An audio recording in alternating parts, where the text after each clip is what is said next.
Friends, fens, and fine folk, grab your drinks and snacks and come on down to the campfire for this short rest with me and my lovely guest, Ashlynn.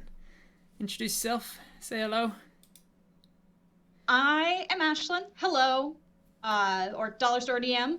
What up? I am a crafter and creator in the Dungeons and Dragons community. I do a little bit of everything because I have an inability to pick one thing. Because just follow the dopamine, right? Yeah, exactly. Right? Follow your smiles. I like Yeah, it. follow what makes you happy. So I do everything from terrain building, mini painting, miniature printing, dice making, and I on Twitch run a little creator focused stream called The Art of Adventure. Yeah, boy. And I've been on it. It was great. It was a lot of fun. It was awesome. We'll talk about that a lot more in a minute, I'm sure. So welcome along. It's lovely to have you here for the short rest here on the channel. Let's set up our short rest. How would you like this short rest? Do you like to have your short rest around a campfire? Should we find a little nook of a cave somewhere on the middle of a bigger mission? Are we in a forest? Where are we having this short rest? We're in a forest, like We're in a nice forest. dangling vines. Oh, like almost like a rainforest or a jungle or something. Yeah. And we are we on a larger mission? So yeah, we're taking a short rest on the way somewhere. Some tower deep in the forest. And we've got to have a sit down and have a breather. So where are we? Are we just going to pull up some logs, or are we going to set out like a camp? I mean, I'm currentally playing a druid, so. Oh, there you go. Then just right there on the forest floor, just wild right shape. There on the forest floor. Make a little place for yourself. And should we set a campfire, or do you reckon that'd draw too much attention? Everybody needs a little campfire. Little cute fire. Cozy. So I'll leave it to you as the druid to know what's a controlled fire. You've got to set out the fire pit for us with the rocks around it to protect it from the outside jungle. I'll go off and get some. Yeah, as someone who is from wildfire country. You need to know.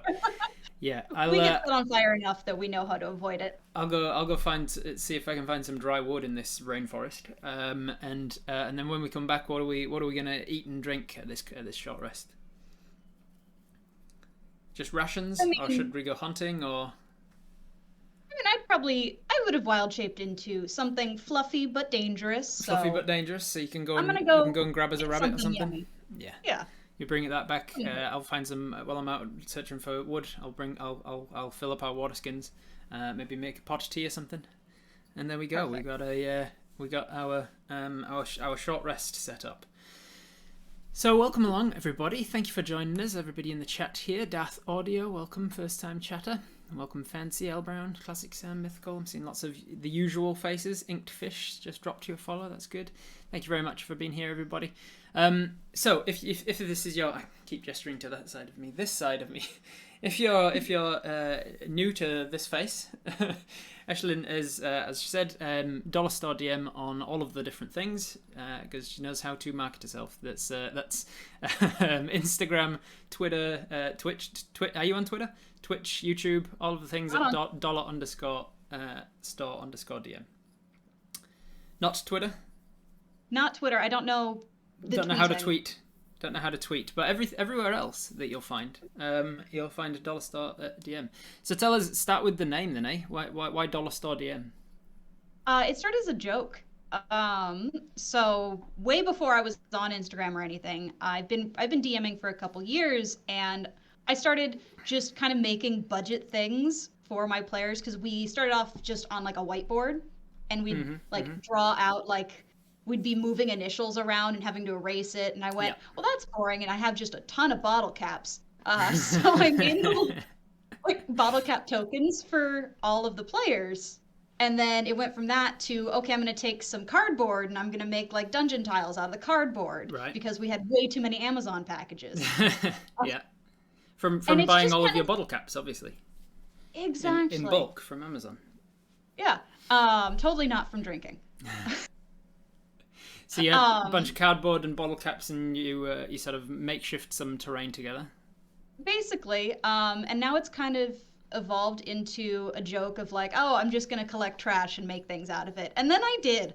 I And it think kind of just I think evolved. anybody who's started DMing, especially if they're like a student or someone on a budget, they can definitely relate to that. I remember many a day spent in a stationery workshop.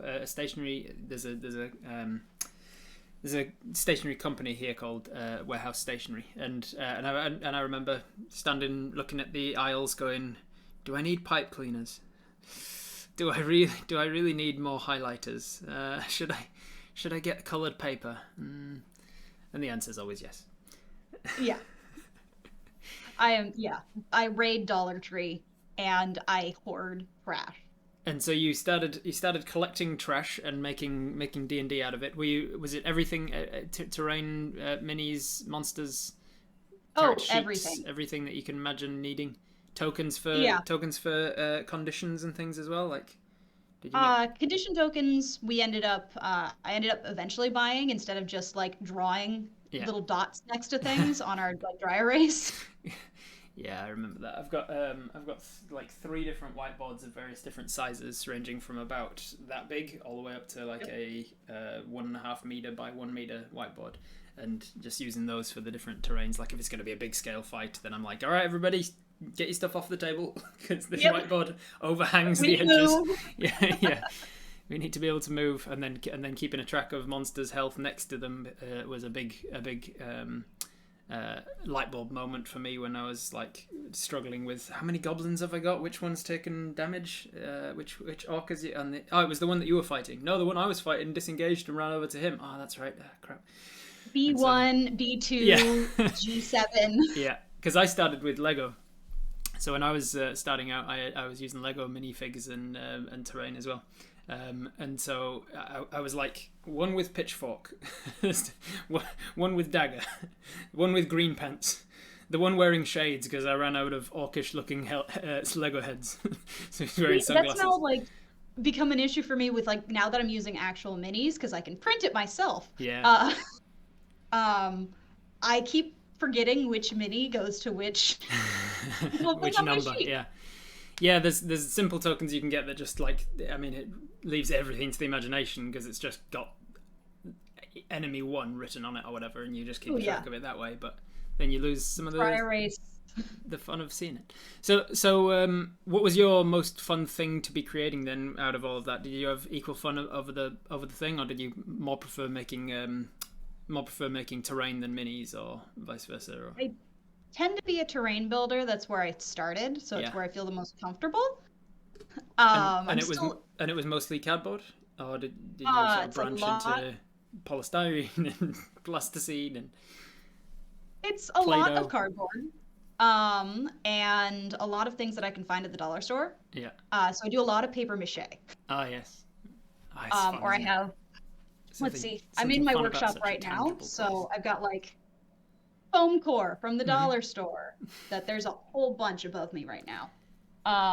They have a bunch of like grass bits and other things you can fly into the floral section or toys from the toy section.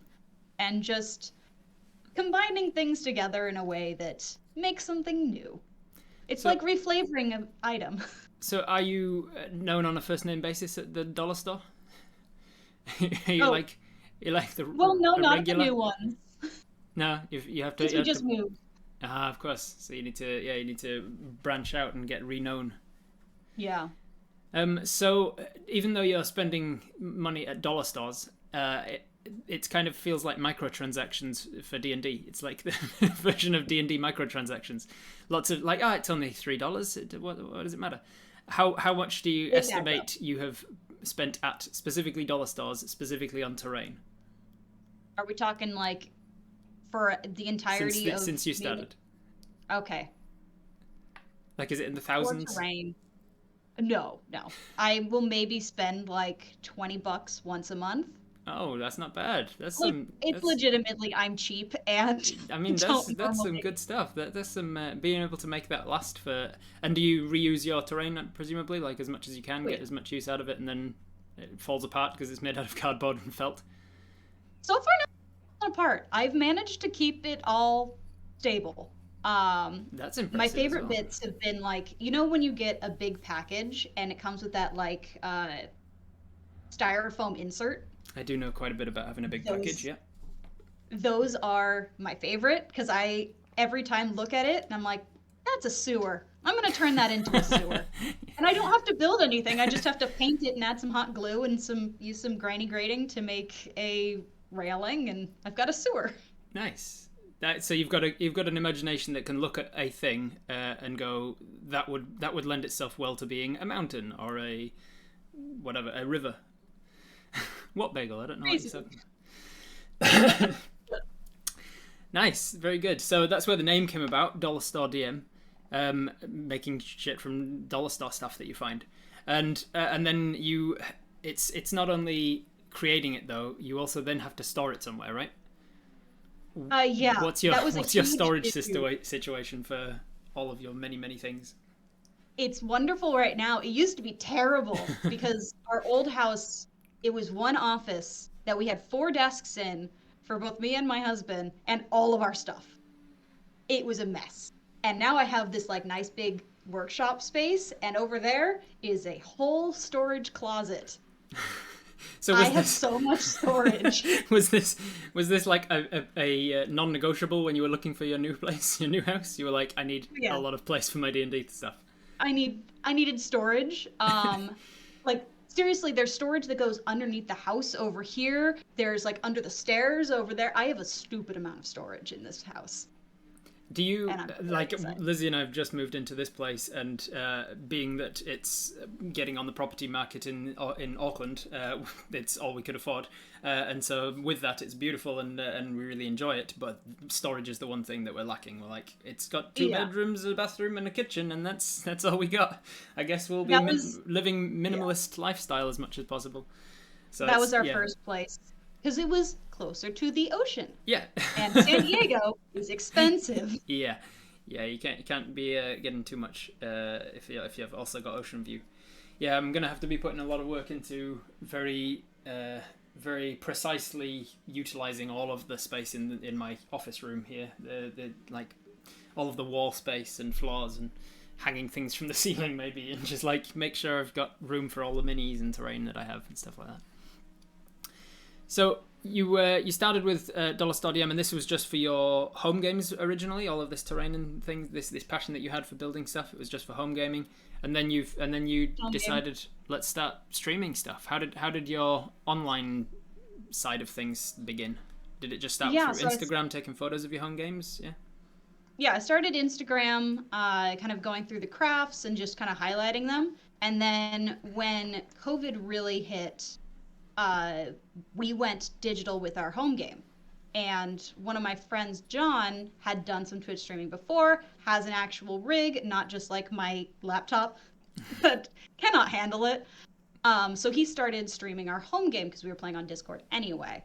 And then we eventually were able to go back into person.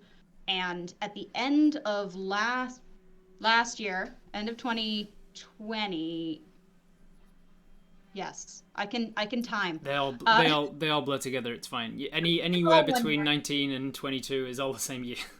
Yeah. December of 2020, I was like, it'd be fun to play D&D with all these online friends that I've made. Hmm. And I reached out to a few and then kind of bounced ideas off of one of them. And it was like, well, you could turn this into a stream where you're like every month bringing new creators on and crafting for the next stream's creators. And I didn't think it was going to take off. I legitimately thought I would get one stream, have fun, and be like, cool, I did the thing. And here we are today, about an hour after we hang up from each other, will be episode 14. Yeah, so let's get into talking about that then, because I think when D&D, when people are starting out streaming and getting into content creation for D&D, it's really difficult if you don't already have some kind of a platform to jump from, because it's so hard to have like a point of difference. There's so many streamers, there's so many people who are just streaming games and things. And I think one of Yeah. the things I love about your stuff, your channel and everything, is the art of adventure is a point of difference. It is that you are doing essentially one shots but linking them together outside of the game. Like instead of linking them together through the story, it's linking them together through the people who are playing. And so, tell us more about how you handle that, because I imagine there's a lot of logistics involved of getting the players to then create this stuff for the next that's going to be used in the next one. Tell us a little how that came about and what the logistics behind it are. Oh, the logistics are so fun. Just so fun. Especially when we go international, that international shipping is always fun. We've learned to adjust so that it's all domestic, just changing how the casts are. Smart. But a lot of it is I'll reach out to creators, ask if they'd be interested in it. And then I basically filter everything, and I'll talk with the DM, get their like, hey, what do you need? This, and this. Okay, cool. And I know who are my painters, I know who are my 3D printers, and I know who are my terrain builders. Yeah. And I will then send out assignments. Usually, I'll assign myself at least one. Today's stream, I think I did almost everything. Jeez. But that was just because of the cast that we had, and I really liked the cast that we had. Right. Yeah. And I didn't get my logistics in time, so I had to do everything, which is okay. So do you try and aim for a cast when you're casting the next round of players? You try and have one person is a terrain builder, and one person is minis, and one person is a painter. Yeah. And then I try to have printer, painter, terrain builder, and me. And then you say, hey, if we have you on the as this one, then you're kind of your pay it forward is that you then make the terrain and things for the next people to play. Exactly. And it's once a month or so. Mm-hmm. So it's usually the last weekend of the month, because we had shipping issues, logistics. We had to move it to today from last week, and then we're going to have another stream for Women's Month at the end of this month, so on the 6th of March. Excellent. And so that's another Art of Adventure, but it's specifically for Women's Month. Yep. So we're going to feature all female creators, so that we can kind of highlight women in the hobby. Nice. That's cool. How many people have you met through doing this then? Because I imagine doing it this way, not having the same people on every time, it's probably quite a way to find a large network of creators. Yeah, it's been really fun getting to like meet people and kind of out of the blue be like, hey, I run this thing, I'd like you to be on it. A lot of the people who do show up, I've connected through other alleys. So we've got the ones from the Encounter terrain building competitions. That was a big chunk of my first people who were coming on, were people I'd met through there. And then kind of like friends of friends. Mm-hmm. And it kind of just like spiders outwards. It's something that I've noticed as well, as since I started streaming D&D stuff, it would start with just like raiding people, or like it started with me just raiding the Viva la Dirt League guys, because I suppose if anybody's over from your community and doesn't know who I am, I should have introduced myself. I'm Robert Hartley, I'm a dungeon master, and I DM for a group called Viva la Dirt League. And when I started, I was fortunate enough to have like a jumping off point from the Viva la Dirt League fans that were like, hey, Robert's really good in this D&D thing that he does with the Viva guys. Oh, and now he started doing Twitch. And suddenly I had like a decent chunk of followers to begin with. I didn't have to go through the gauntlet that a lot of new Twitch streamers do of being like, I've got 10 followers. How do I get anybody to watch me? I've done an entire stream with nobody viewing. Yeah. And so I started with the Viva community and just started like raiding the Viva guys at the end of my streams. And then I was like, I'm doing D&D specifically, specific content though. And it feels almost like incestuous to just be like raiding back into the same community that already knows me, and everybody just like returning them to their own viewers. So I was like, no, I need to put some effort in. So I started with Twitch, just the browse section under the D&D category, and let's follow this guy and this guy and this guy. I don't know anything about them, but I'll follow this and this channel. And then I'd watch them a bit when I get the notification that they're on, and I'd be like, oh, not really my flavour. or like, oh wow, this guy's a real good storyteller, and then from that you've developed like a little bit of a network that then when you finish your stream, raid into them, you suddenly start like, oh, here's a name that I've started seeing a couple times because they've raided me. And yeah, it's just amazing how quickly and organically that whole network of connected content creators are sort of spidering out, as you say, like friends of people going, oh, you should you should come and play with me in this game. And so then you do, and one of the other people playing in that game, you then connect with them. And yeah, it's just, everybody's it's very much a friend of a friend situation. And Dead Aussie Gamer in the chat there, amen. Yeah, he's we call him, his name is Michael, we call him Mick Fury for his ability to connect other people and be like, hey, you guys should meet, let's make some D&D group of some kind and get all these people together, the D&D Avengers. Yeah, it's fantastic how that can grow organically. And I suppose for you, it's not just growing in terms of Twitch streamers either. It's growing in terms of just people who don't create content for online, but they create physical content. They create terrain and minis and painting and all of that stuff. Yeah, it's super fun getting to see the talents of other people. And I'm thoroughly impressed with so many creators in this community. Oh my God, there are some amazing creators. There really is. And I'm like, always starstruck when the package arrives and I get to play with all the bits. Which is fun. Yeah, if you want a repository for other creators and like a smorgasbord of who's out there, I highly recommend going to check out Ashlynn's Instagram, because it's admirable how you're often doing creator spotlights and things, and like showing off new content creators and having them play in your Art of Adventure and whatnot. Oh, yeah, it's having like smaller accounts interacting with like the bigger ones. Yeah, super fun.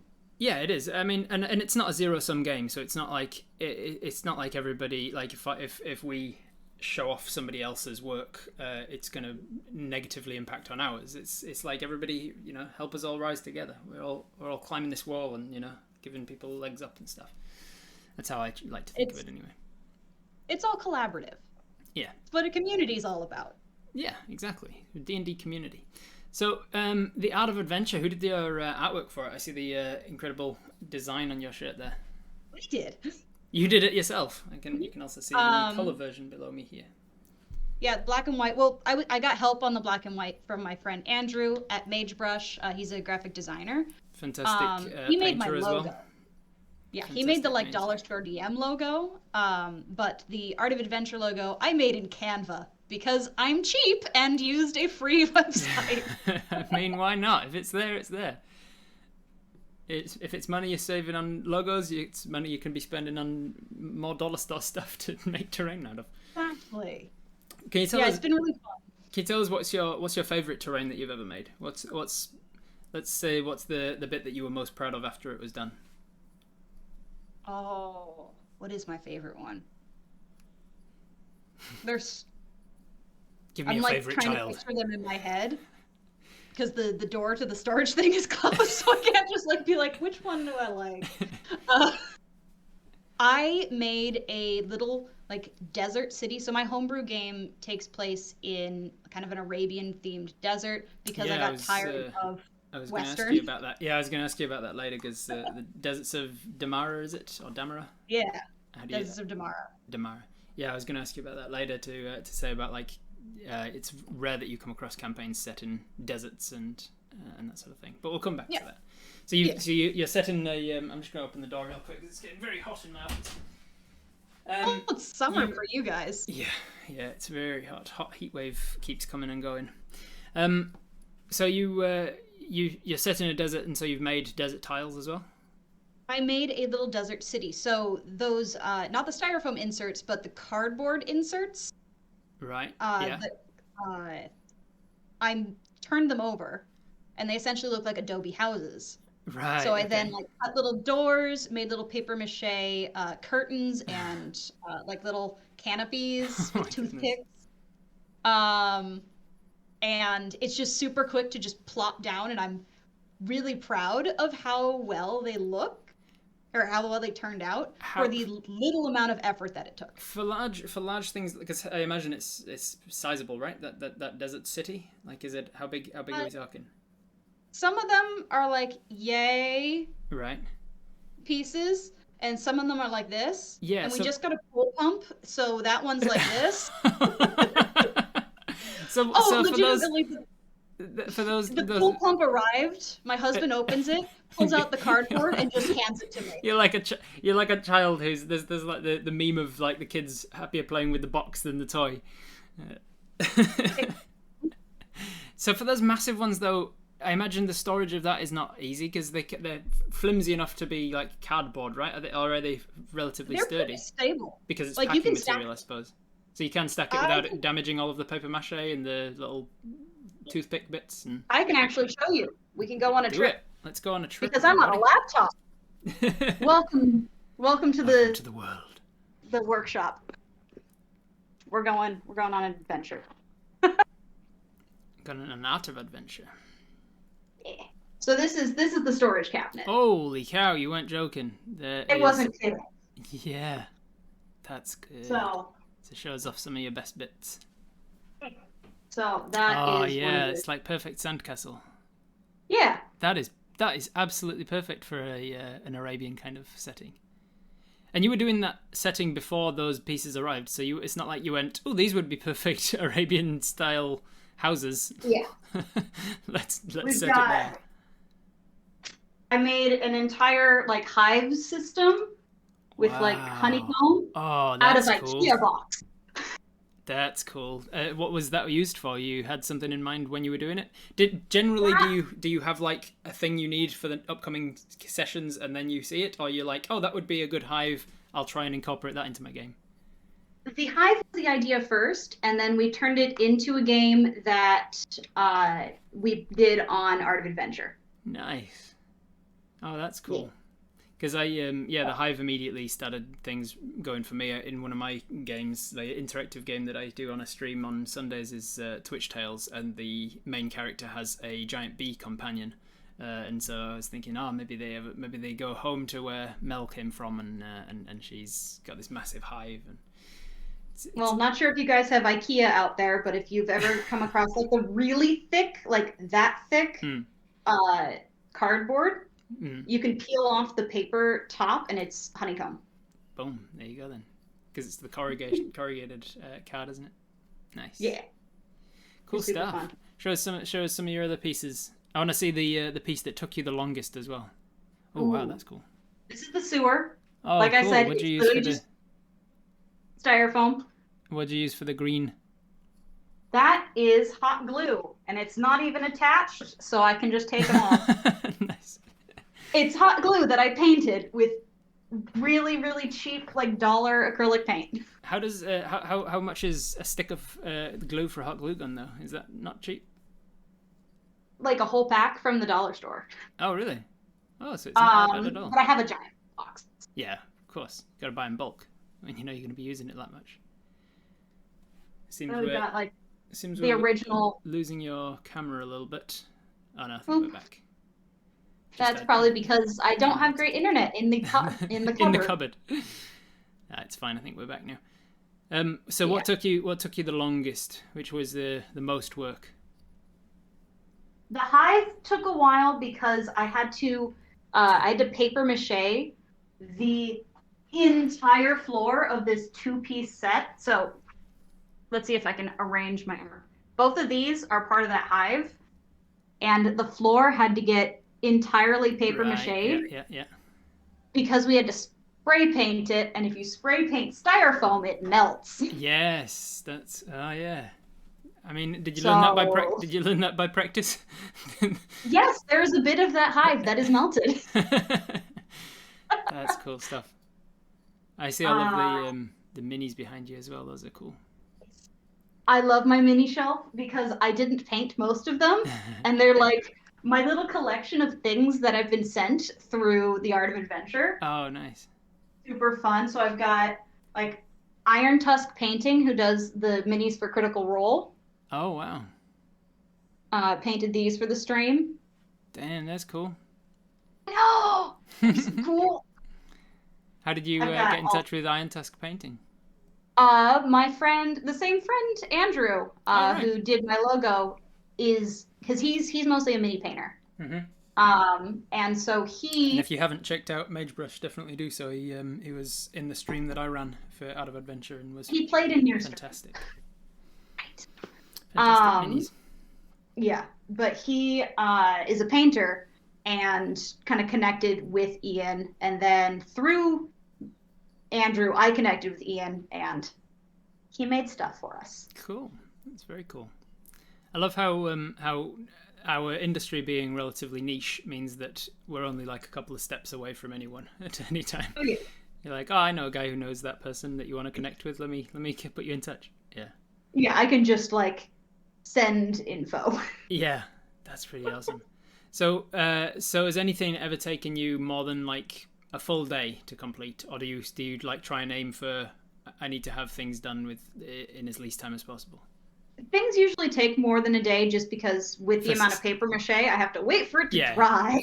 I meant like hands-on, like rather than like the waiting hands-on. time as well. Because the waiting time, you can always go and do something else while you're waiting. Most of my stuff is actually pretty quick. Partly because I don't have the attention span. It's important that if you're doing things you need to crack them out, right? So you've actually got them for the next session. Yeah, the dice tend to take a little bit longer because that's all the polishing and the. So you make dice as well? You make your own? Mm-hmm. Oh, damn, Yep. That's cool. That's not in this cabinet though. How do you? So you've got molds for that, presumably resin, and. I do. So I have resin molds. That was a dramatic landing there. And I can plug back in my. Our audio quality can get better again. Yay! Yeah. So I have. Actually, when you were gone, it wasn't the worst. Yeah. So the resin molds, you can presumably you just buy the molds and then you melt the resin. I've no idea. I've never had anything to do with dice making, so I don't know the first thing about it. My first question is always how do you make sure that they're balanced? I don't understand. So handmade dice are actually more balanced than store-bought because they are less likely to have voids in them, which are essentially like air pockets. Yeah.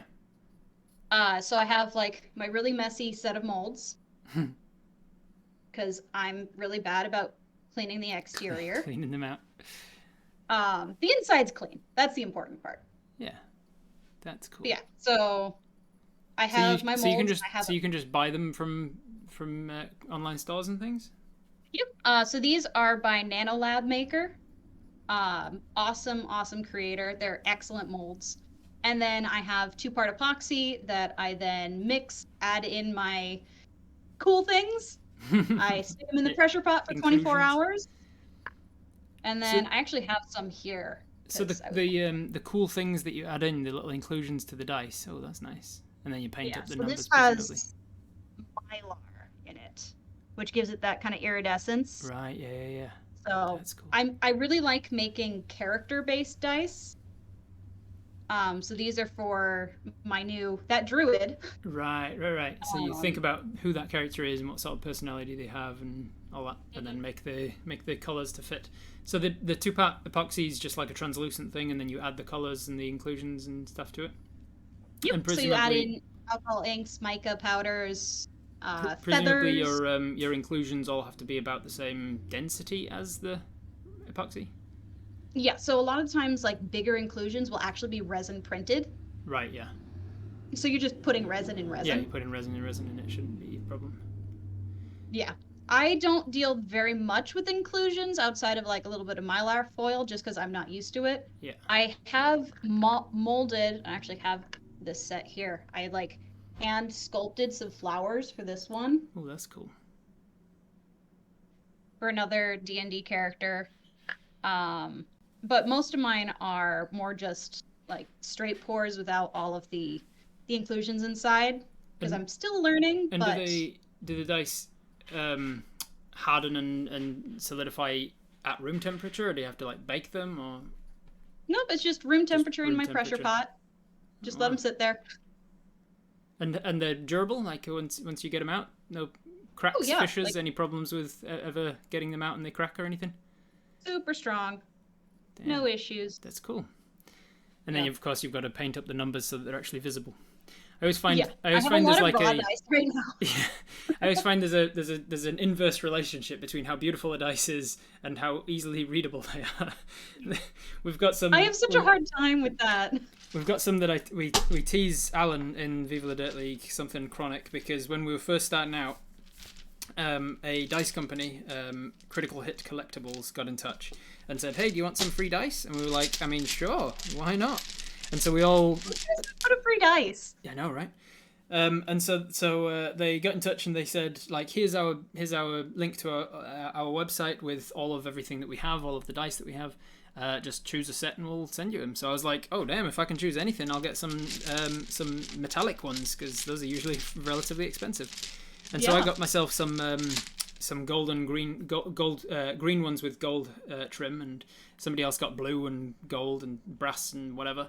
And Alan just decided just plain metal white dice with black writing, and we tease him about it, something chronic, because it's like he was just like, oh, white dice.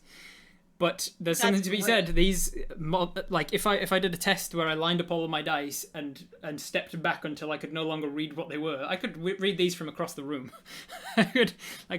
These are the most readable dice that I have. Oh yeah. Whereas these beautiful elven script ones, I'm like, I could, like, sometimes I'm like, is that a 7? What number am I looking at there? I mean, he didn't even try to pass it as like, no, it's like white, like garlic. No. He was just like, I think back then they didn't realize how much the D&D was going to take off, and how popular it was going to be. So he was like, I'm never going to need dice. Why do I care? He just like blindly just clicked some dice, I think, on the list, and then regretted it immediately and asked me, can I keep these these gold and green ones? And I'm like, no, I put effort into choosing my gold and green ones because I wanted them. If you want gold and green ones, you buy them yourself. But then, since then, he has actually taken my gold and green ones. I relented. Yeah, it turned out easier in the end, because after the last session, I was like, I'm sick of getting there and then having to divvy up everybody's things. Here are your spell cards and here are your dice. Here are your spell cards and here are your dice. Here's your dice tray. Why am I holding on to everything for you? And so after the last one, they were like, hey, should we just like keep our own stuff? And I was like, yes, you should. Yes. The thing that I asked you to do after the first session. Oh, I have always kept everyone's stuff. I have everyone's character sheets. I have all the figures. I have always, since like the start of us playing. Oh wow. You got to You got. I wasn't even the DM. Oh wow. Okay, that makes a difference. You were just the responsible one that was like, I can make sure that we're not gonna forget them. We played at our house. Right, that makes sense. So you can't forget them if they're already there. Yeah.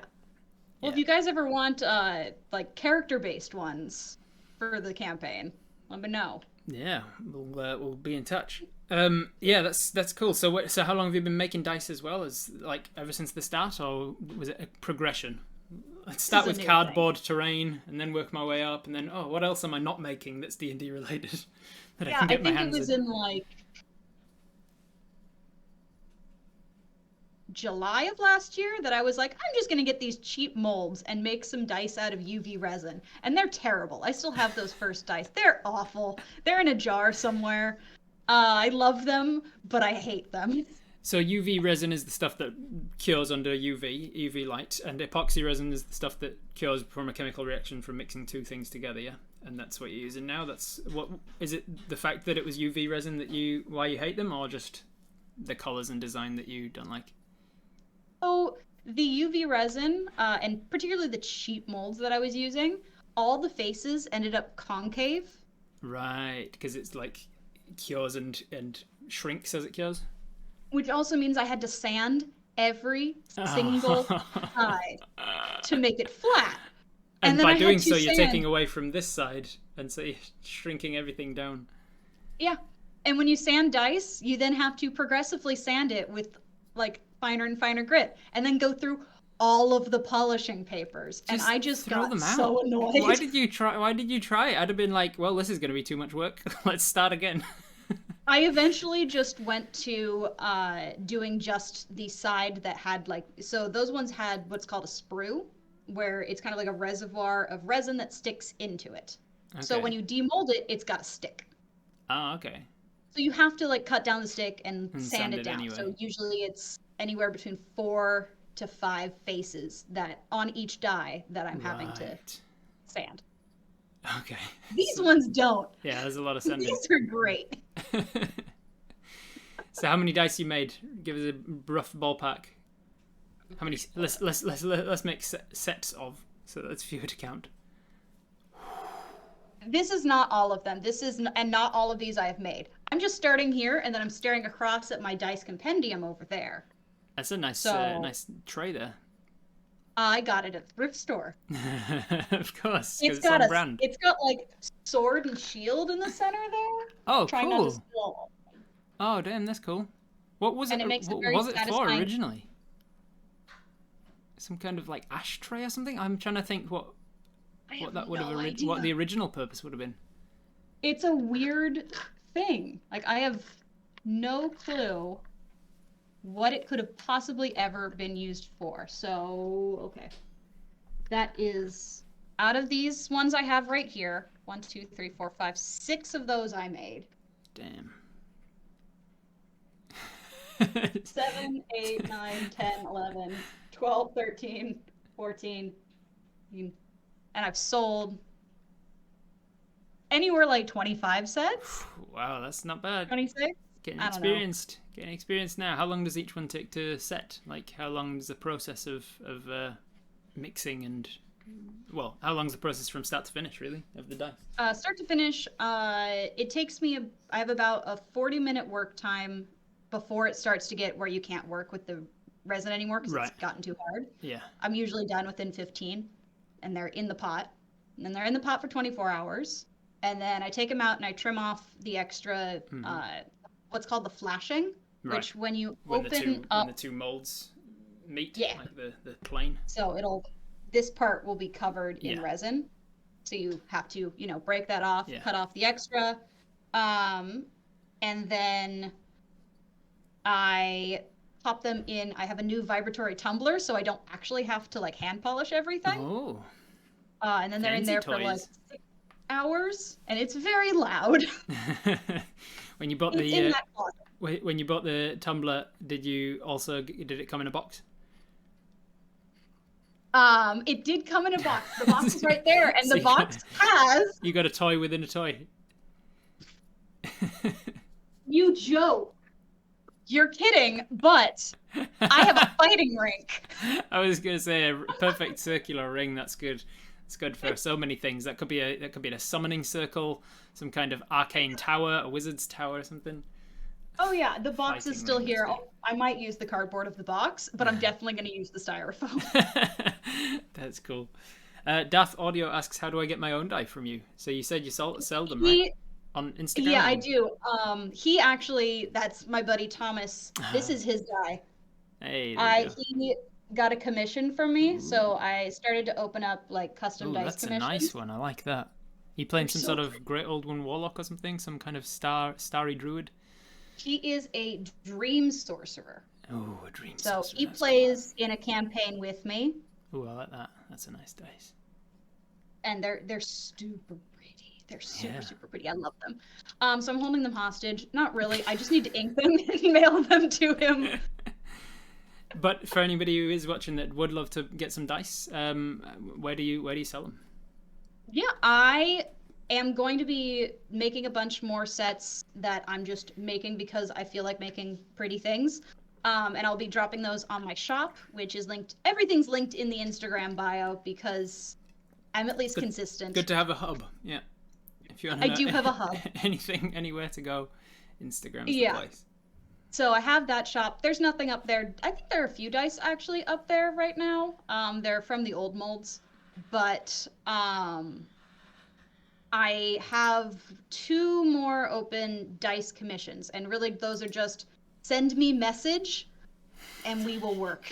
We'll make it work. That's cool. I'm pretty open to just open communication. I'm really easy to get a hold of. It's cool that, like, I've never been one to create. I mean, I do create. I create stories, but I've never created things like tangible things that are like. I don't look. I don't have some the experience of going. This is not a thing that existed before, and then now it exists because I did it, because I made a thing. I've always admired that. I definitely had to learn to do that. So I'm an ex-teacher as of a few months ago, but I ran the middle school's Congratulations on getting out of that, I guess, maybe. yeah, it's a mess. Yeah. I'm enjoying my new job. Nice. Not that I didn't love teaching. My kids were awesome. I had nothing against the them. teaching part of teaching is fantastic. I've spoken to many a teacher who says they love teaching, if only the job of teaching was actually teaching. But it's not. It's everything else that's around teaching that they hate. Yep. But I ran our theater department. Oh, right. Like cool. by myself. So I was director. I was I was music director and normal director because I have a performing arts background, also known as I'm a choir kid. All right. And I've done some like opera. So that became, here, you know how to do performance things. Take the theater club. But I also did all like the set design and costuming. Helps for your DM work though, having that storytelling, creative side of that theater background. Oh, it totally does. It was super helpful. I had very little acting experience before teaching children how to act. You're like, here's how to do the thing. I'd never been in a play before. Wow. And directing with not having acted, it must be a difficult situation. It was fun. I actually really enjoyed doing it. I had really creative kids. And middle schoolers are weird and awkward, and getting them to come out of their shell through being goofy and like dressing up like Shrek to do Shrek the musical, because that's what you do with 13-year-olds. Yeah. That's cool. Then also having to be like, okay, I need an entire set for Lion King and all of their costumes, and okay, how do we turn milk jugs into those like really cool headdresses? Yeah. Damn, that's cool. How long were you a teacher? How long were you doing that sort of thing? 6 years. 6 years. And basically went college, classroom. And what do you do now? What was the job change? I do curriculum sales. So still in the education world, but I am a curriculum specialist for a curriculum company. So I meet with teachers, I train them on how to use our program. It's not it's about as exciting as that sounds. But I work from home, so that's nice. If it's paying the bills and it's not giving you the same headaches as teaching and having to deal with all these new initiatives that people higher up who don't actually teach come up with. You should be teaching like this. This is what the studies show is going to be better for. Have you ever put this into practice? No, we're doing that with you right now. Okay. On top of, so are we going to drop anything from our current curriculum, or are we just going to add that as well? I'm just going to add it as well. You should also still be doing this and this and this. Yeah. Oh yeah. I've never taught. I've never been a teacher, but I know a lot of teachers that all have the, and it's not even just the same. Like it's not a country thing. You're in America. I've spoken to teachers in the US and people in the UK, people in New Zealand. It's the world over, it seems, that are just like, here's how we teach, and here's how the higher ups who don't teach tell us to teach. Yeah. So at least you're feeling better about your life. You're doing full time at that work, and then also basically full time making stuff for your games. Tell how many hours a week are you putting into creating, and just the creating part, not even playing? Actually can get away with not doing too much, especially when I'm good about delegating. Right. And when you remember to actually tell people, hey, you do minis, you can do these for me. And I did that. I've sent out the STL files. They're getting printed. I'm DMing the Women's Month. Nice. So I didn't have to communicate with anybody. I knew what I wanted. Yeah, nice. And I was able to be like, okay, get me your PC minis. Send me the STLs. I'm sending it to the printer. I, on a normal week, will spend maybe an hour If I'm really sitting down and crafting, I'll spend like most of a day. Mm-hmm. So the terrain that we're going to showcase today on stream, I think I finished it in 3 hours. Oh wow. From start to finish, I built a tower. That seems like that's it. That's I mean, 3 hours. Obviously, people are like, oh, that's people who don't know might be like, oh, that's more than a feature-length movie or whatever. That's a long time. But to go from nothing to having a wizard's tower or something created, that's impressive. Would you make it mostly out of cardboard or? I have these little like styrofoamy blocks. Hmm. They're somewhere. I think they're in the cabinet behind me. Um, but I found them in like the clearance section at the craft store, and they're cool because I can kind of like squish them and reshape them and use my nails to like gouge into them Right. to make like craggy rock. And I just like Handy for made them into a styrofoam, I skull. suppose. Yeah. Do you find that your floor of your workshop's just carpeted in like broken off styrofoam and polystyrene bits and? I cleaned. You cleaned good because that's the one thing about polystyrene. Whenever I've like crafted with it as a kid or whatever, it's so bitty. It comes away, and because because it gets the static electricity, it just ends up sticking to you everywhere. Everywhere. That's why I try not to like actually cut into the styrofoam. Yeah, just gotta dig into it, compress it, and things instead of cutting it. So compression, and then I use like the sewer set has a grid in it because I'm gonna use it as play space, I like having a grid. So I used a razor blade and I just kind of pushed it down, and made an outline of the grid, and then took a toothpick and pushed it into that the grid, and that's clever. Damn, that's cool. So it's impressive that you don't have to. You've like managed to get so good at doing it that you don't have to put in like all of your hours actually creating things. You know what you want, and you can like. Do you ever get the sort of creative block of sitting down with something, going, "What should I make this into?" Absolutely, all the time. It's why I really like working with things that are kind of pre-shaped, like all the styrofoam stuff. Yeah. Because it's already a shape. And especially with the styrofoam, I don't want to mess with that shape.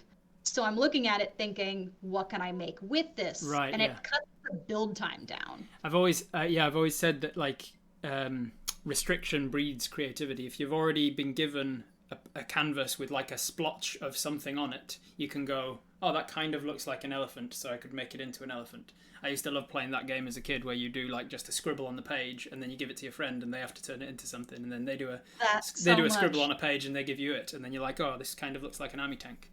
But if you just give somebody a blank page and say draw something, there's a lot more of like I don't know what do I draw. Same with the styrofoam. If you just have a solid block of styrofoam, you have to be sort of Michelangelo and just see David inside of it and go, oh, okay, what could this be? Whereas if it's already kind of looks like a statue, you can be like, oh, I can make this into a. That's pretty cool. Exactly. And then so you play, you do like an hour or two, couple hours of sort of creating things, and then how much do you actually play the game? This weekend's a lot. Usually I'll play 1 to 2 sessions a weekend. It depends if it's a stream weekend. But this weekend I have stream today. 8 a.m. I play in a game called Evermore, which is run by GotDM over on Instagram. Amazing guy. This world has been running for 27 years. And has multiple groups all active, and we're all affecting the world all at once. I have no idea how he keeps all of this straight. That's cool. But I'm playing in his game on at 8 a.m. tomorrow, and then at 5 tomorrow I have my home game. So that'll be 3, 6, 9 hours of D&D. And this is not a normal a routine weekend for you though? Not usually. Usually it's 1 to 2. Right. 1 to 2 games per weekend. You don't ever do anything through the week? I imagine working full time and then also doing weekend stuff would be pretty tough. Yeah, I usually don't do it during the week just because, especially being Pacific, like most people are like, yeah, let's do something. Start at like 3 p.m. And obviously today is a work day, but my new schedule is a lot more flexible. Nice. I've done a few during the week if someone asks me to be on their stream. Mm-hmm. But mostly it's the weekend just because that's when I have more time. You got time to actually do it. That's cool. Does your husband play? Is he into the hobby at all? Yep. So he's one of my players. He's currently playing a changeling monk rogue named Molinar. Cool. It must help. It must be helpful that your husband plays, because then you don't have quite as much of a job of convincing him that you need all of that space specifically for. And he doesn't go, I need some of that storage for my things. And he's like, no. If she's got the space to make even more terrain, then I'm only benefiting from it anyway. Exactly. I'm making things for him. Exactly. That's what it is. It's out of love. He has the garage. Yeah. You got the garage. I got the workshop. Only time will tell. Thanks for the raid. Hope your stream was good. We are currently chatting with Ashlynn from Dollar Store DM and Art of Adventure. So, how did you get into D&D in the first place? What was your path to Dungeons and Dragons? So, oh god, how long ago? 5 years ago? I don't know what time is anymore. My husband's best friend had played before and was like, "Hey, play D&D. Like, come on, I will DM for you." Just like out of the blue, just kind of felt like it. Why not? Yeah, out of the blue, felt like it. And 1,000% when we were talking, he's like, "Yeah, Ashlynn, I knew you were a shoo-in to start with. I didn't have to convince you." I was like, fair. And why is that? Like, why did he have that impression of you? Were you into like mini gaming already, or wargaming, board games? I'm just kind of fantasy genre films. Yes, so I'm super fantasy nerd. Right. And I've always loved storytelling. Right. So I was the easy one to convince. Yeah. So our first party was me, my husband, who took a lot more convincing, and I wrote his sheet so that, because he was like, you got to reduce that hurdle as much as you can so that it's like, okay, fine, I'll step over it, and then I did all of that. Yeah. Because I was easy to convince. And then one of my best friends, Michael, I think that was the whole group, and then my buddy John joined us after. That was our original crew. That first character was terrible. Like, no one should let someone who's never played before, unsupervised, make their own character. From beginning, yeah, no. I had a ranger pre-gen all the way. Yeah, 20 decks, 6 con. I can hit, but if you hit me, I'm dead. I was a glass cannon. Yeah, like, I did decent damage with this Beastmaster, but oh my god, I fell unconscious all the time. Damn, that's good. And you were a Beastmaster. Mm-hmm. What a class to start with. And you fell in love with the game somehow. Yeah. Even playing a glass cannon Beastmaster. I love Beastmaster. Rangers get such a bad rep. Yeah, because of Beastmaster. I'm one of the first to defend Rangers as a class, but they get such a bad rep because of the subclass Beastmaster, which just it needed a lot of work. And then they tried working it, and they went too far the other way. And then I think they've finally settled on something that works really well now with the summon beast. Like beast stat block that's like a spirit of an animal that you summon in the form of an animal, rather than like having to stick to a particular beast's stat block. And that works relatively well. You can this way you can flavor it however you want. You can say like it's a giant bear or it's a dire wolf or whatever, and it just uses the same stats that keeps it balanced, rather than punishing you for being like, I really want to have an eagle companion, but eagles have like 4 hit points or something, so like why would I ever do that? And yeah, and now you can just be like, I summon aerial, what do they call it? An air spirit beast or something, and then you can make it look like whatever you need it to. Yeah, I had a wolf. I loved her. Her name was Saphira. But I also then multi-classed because it's my first character, and of course I then immediately multi-classed. Yeah, because why wouldn't you do something that's notoriously difficult to do, especially from a half-casting class ranger? What did you multi-class into? Druid. Oh, so you went from a half-casting class into a full-casting class, which is super easy to do. Very not confusing for a new player at all. Not at all. I didn't get very far. I think I got to level 3. I got to wild shape. I used wild shape one time. I turned into a cat. And with your wolf companion next to you. Yeah, my husband sorcerer then got spooked by the cat because I'd never wild shaped before and shot me with a fireball. Of course. But I had this like grand scheme of like this dire wolf with her like wolf companion, so it's like all the pack tactics and like there was a plan. I'm going to replay this character. It's gonna be great. One day, you're gonna work it out, build it right from the beginning. Don't give a 6 con. So you got into it with your ranger. How long did you play that character before it was the campaign fell apart, or everybody died, or whatever happened? The campaign fell apart, but at that point I was DMing as well, so we were running 2 simultaneous. Right. So I just kind of took over. Yeah, that's how it happens, isn't it? How long was it? How long was it going? A little less than a year. Oh wow, it's decent length though for the first time. And what sort of levels did you go? Did you start at level 1 and go through to level 7 or something? Started 3 and got to 6, 7. That's not bad. That's not bad. Playing once a week, once a fortnight, once a month. Yeah, about like once a week, once every other week. Yeah, depends on life. Life gets in the way.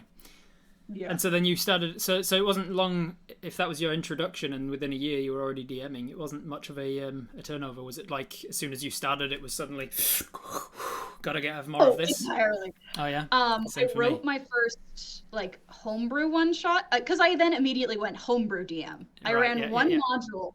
I ran I keep wanting to say Salt Marsh, but it's not. Skyhorn Lighthouse. I don't know that one. And it was great, but my party immediately, instead of like just it was a clear direction to go in. They immediately went, "Let's go steal a ship, and let's just sail off." Oh Lord, trying to run modules. It's a double-edged sword.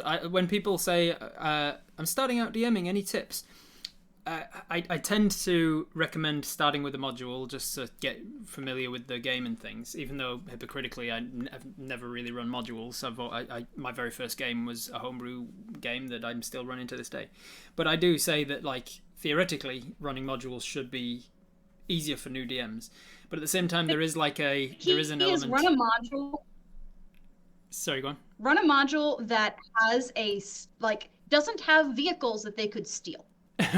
That's what I learned. Because that's the double-edged sword of it. It's okay, going in with a module, the module definitely wants you to go on a particular direction to a path at the journey at the end, and so it's easier to get derailed. And if you're not familiar with that, then a new DM might be like, I don't know what to do now because the module says they should be going this way and they're not. So what do I do? So there's definitely they have to be trapped within something. Yeah, which is why modules like Icewind Dale has you trapped in the Deadfrost, and it's like if you go off track and do something that the module doesn't want you to do, you die in the wilderness.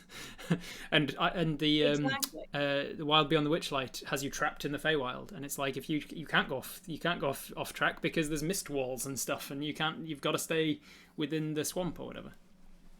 So there's modules that specifically put barriers around you like a video game. And it's like you can't go off track. Yeah, we had to pause for a second in that first one. I'm like, if you take a ship, you will hit one of those invisible video game walls. You're gonna get on a ship, but if you try and sail away with it, we immediately try to be pirates. Yeah, of course. But you were like, I'm not experienced enough knowing how to deal with this. You're gonna have to come back to this module, please. Yeah. Though I then, for the homebrew campaign, did give them the pirate campaign. You set them on a pirate ship to begin with, and they were like, no. And they steered it into shore, and they were like, let's go and kill the dragon. And you're like, great! They actually were the same. They were the same characters that they did that one shot with. Oh, right. They just really liked them, and so I built a pirate campaign, and that's part of the reason why my new campaign is in a desert. Because you're like, there's no pirates in the desert. And they're like, are there sand ships? Are there airships? We could be air pirates. There's a maglev train. And I'm cursed. I swear to God, Wizards of the Coast is listening to me or something. Because I wrote this pirate campaign Yeah. and built my own mechanics and did all of this. And a few months in, Saltmarsh came out. And I started building this new like Magitech desert campaign, completely different. And I spent 9 months writing my own world. And then Eberron comes out. Yeah. What are you working on now, so that we get a future glimpse as to what the Wizards of the Coast are going to be bringing out next? I'm still on that same Deserts of Tomorrow one. That's the Magic Wizards somewhere. Somebody at Wizards is going, God, I hope she gets to the end of this bloody Desert of Damara soon, because we need a new book. We've not got any ideas until she comes up with something. I know, they're screwed. So that's a good segue to tell us about this Deserts campaign you're running. Let's talk about Deserts of Damara. How long's it been running? Where can people see it if they can? We are no longer streaming that one, but the first few, I think starting like session 3 of the campaign through like session 7 is on my YouTube. If you're curious, it's a really fun world. I decided that I wanted to run a campaign straight from level 9 to level 20, but I also why level 9? Want because it's just where I arbitrarily started them. Fair enough. But I didn't really want to deal with 9th level spells. So I have created a world that there was 8,000 years ago, a magical cataclysm that caused the destruction of an ancient, draconic bloodline sorcerer-based empire. Right. Now magic is gone. Okay. Because the magic went crazy. So now everything is half cast or lower. Oh, okay. So you can do crazy shit with a half caster. Once you get you just have to be more creative. So does that mean you can only play rangers and paladins, or you can play a wizard but you only have the spell slots of a half cast? It is you can only play a half cast class or lower. Right. So no wizards, no. How do you handle warlocks? Because they get up to level 5, so they're kind of half cast, but they also get the Eldritch Abomination stuff where they can. Yeah. They get a little crazy towards later. So I had one of my friends, John, played a Hexblade Warlock to start, but I gave him the caveat, and there was a story reason for it. He died before the story reason happened, but I said, this character is not going to last the whole campaign. Right. There's going to be something that, and he was playing an evil character, so it right. It worked. Yeah. And he ended up dying earlier than I intended. It's the only PC I've ever killed. Okay, not sure I killed Ray's character on stream. So I've killed 2 PCs. I killed one with a falling rock.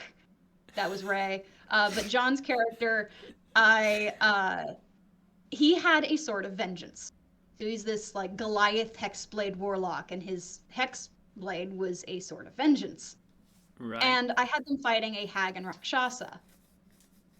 And I had the Rakshasa target him to charm him to get him to attack his party members. Yeah. As one does when you run a Rakshasa. Yeah, of course. And I didn't really think about it until after he got hit by one of the party members, that the Sword of Vengeance would then activate, and his super low wisdom was gonna, not allow him to ever recover from that, no matter how much they hit him. So even after they killed the Rakshasa and thought that they would have, that he'd be fine. That'll break the curse. Yeah, that'll break the thing. Nope. Nope, he just kept attacking them, and he hadn't told anybody that he had this. Nice. Nobody knew. Everyone was super confused. And it ended up in, a character thing of, they killed him. Oh, wow. His own party members knocked him out. Not just to 0, or they actually, kept hitting him after death saves? 0, and then spent so long arguing whether or not they were actually going to feed him a health potion that he bled out on the floor. Oh. And this isn't I'm just letting it happen in the background. I'm like, okay, John, I need you to roll another death save. I have here's me trying to remind you guys that he's making death saves for this. I have a feeling we're the good guys. Might be related to that campaign from. It is related to the pirate campaign. They murdered one of my NPCs. So I killed them. No. Well, No. Well, yes. there were almost very dire consequences. So Right. they were in this like gnomish city where uh they they on their ship had this gnome who was a tinkerer, who made special black powder that when it got wet would still function. Okay. Really, really big thing on a pirate ship when Yeah. one of the players is a gunslinger. Yeah. Like it allowed him to be able to go underwater Yeah. and come back Fire. up and be able to use his Fire firearm. his gun. On a ship where Hmm. it's raining and water and yeah. Yeah. So they go into this town and they meet this NPC's granddaughter. And she's like studying to be an artifice, or no, studying to be like an evocation wizard, like just young hotshot 19-year-old kid. Mm-hmm. Um, and this was supposed to be like an in-game reason why the gunslinger suddenly had spell bullets, because that's something that happens with the gunslinger class I was using. Mm-hmm. Is that the ammunition becomes magical. So, he starts trying to be like a smart ass and like, oh, well, can you show us what you can do? He knew full well, like, this NPC is here so that there's an in-game reason why you have magic bullets. Right. Yeah. He knew that. And I have her like take them out to a field and it's like, okay, she's gonna show off some of the things she knows, and she's an evocation wizard. Mm-hmm. So one of the first things I have her do, she did like prestidigitation, something simple. And they were like, oh, that's not impressive. And I went, fine. And cast firewall surrounding them all. Yeah. But specifically saying it's pointing away from you. Pointing You are out, not yeah. getting damaged by this. Yeah. And my plan was she was then going to cast like fly and the firewall would drop and she'd shoot upwards. Like I had a thing. And immediately the monk goes, just unloading all the punches. Oh, I punch her in the face. She's kissing fire. Oh no. Yeah, I Danger. punch him in the face. Like full flurry of blows. So she's down to like 2 hit points. Oof. And the druid immediately then goes, I cast blight. Oh. That's not a weak spell either. That's not. Oh no. Like stood there staring at them for a second, like. Just desiccate her corpse as well. Just... And I'm sitting here like, this is the granddaughter of your black powder person. Like, there are consequences here. How you gonna enjoy your guns with no powder from now on because he finds out you've murdered his granddaughter? Yeah, we had words after that. The session ended at that point. Yeah. And I was like, okay, y'all, we're gonna talk about consequences. I wouldn't know anything about that. My Viva guys never get consequences for their actions. I don't know. I heard that they asked you to take the plot armor off. They did, and then jumped off of an airship. Yep. The same session. Oh, Lord. Yeah, I know a little about plot armor, where the good guy says, listen, we brought the NPC a gift basket, so it's all good. Oh, wait, there's John. Hi, John. Sorry we murdered He's the monk. Sorry we murdered your daughter, her. your granddaughter. Here's some fruit. So that was all in the pirate campaign. That was all the pirate campaign. And then you were like, I'm sick of pirates and the ocean. Let's set it in a desert. Partly because most of my players are engineers. Right. Who, work with the Navy. Oh, okay. So they're all like, it's the physics of how it works. I don't know how boats work. Yeah. I've got the same thing whenever I'm doing something where I'm like, somebody's asking me like, what kind of tree is it? I'm like, it's a tree. It's a birch, and they're like, oh, is it a birch tree? If it's a birch tree, then it should be. And I'm like, maybe it's not a birch. Maybe it's a beech. Beech wouldn't be. Oh, so why is a beech in this area? It's a palm tree. I don't know. It's a tree. Just don't ask me things I don't know about. Yeah. Same with boats. Much easier. It's sand. It's the boat. It's at the front of the boat. Don't you mean the bow of the boat? I don't know if I mean the bow of the boat because I can't remember if it's bow or stern. It's at the front. You know what front means, so why do we need another word for it? This way. It's that direction of the boat. You go down into the underground bit of the boat. Do you mean the hull or the? I don't know what I mean. Must be even harder if they're all working with the Navy. So you were like, hey, it's in the desert. There's a sand dune, and there's another sand dune, and there's some sand, and there's the sky. Yeah. Now We've got what? desert over there. We've got like River Nile in the middle. Yeah. And we've got Badlands over there. Nice. All of those are easy. So the first idea for that particular campaign setting was, I don't want to work with high-level magic, so let's make that a big history moment of the setting. Yep. So it's become a thing, kind of tying this all together. And their current storyline, now that I know John's watching, I'm not going to reveal anything. Because I left them on a very big cliffhanger. Oh, nice. You got to, I mean, it's part of DM 101. You got to leave every session on a cliffhanger, right? Oh yeah. But they're currently chasing after what's known as the Vessel, which is an ancient artifact that supposedly contains the soul of a Dracolich from millennia ago. Wow. So that was what originally powered and caused the Draconic bloodline to spread in the old empire. Gotcha.